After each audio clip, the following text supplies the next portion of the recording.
पाईपलाईनवर non return wall लावायचा आहे, पण जिथे लावायचं आहे तिथे जागाच नाही आहे उपलब्ध. इथे बघा हा नॉन रिटर्न वॉल आहे. तर जे एक शेतकऱ्याने ही कमेंट हा प्रश्न माझ्या व्हिडिओच्या कमेंटमध्ये विचारला होता की बाबा एवढी जागा तिथे नाहीच आहे, मग आम्ही कसा लावायचा आणि नॉन रिटर्न वॉल का महत्त्वाचा आहे तर तुम्हालाही माहिती आहे, कारण मी याच्या आधीच्या खूप साऱ्या व्हिडिओमध्ये हे सांगितलं आहे. तर मग त्यांच्यासाठी बघा हा एक वेगळ्या प्रकारचा नॉन रिटर्न मी आणला आहे. याला चेक वॉल म्हणतात.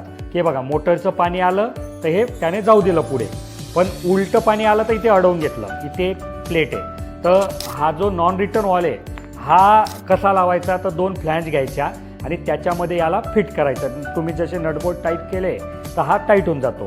तर कमीत कमी जागेमध्ये म्हणजे बघा इथे ही जी फ्लॅंज आहे एवढ्या आणि इकडे एक फ्लॅंज इकडे एक फ्लॅंज, तर खूप कमीत कमी जागेमध्ये ह्या चेक वॉलचा किंवा ह्या चेक वॉल नॉन रिटर्नचा तुम्ही उपयोग करू शकतात. तर तुम्हाला ही मी दिलेली माहिती कशी वाटली कमेंटमध्ये सांगा.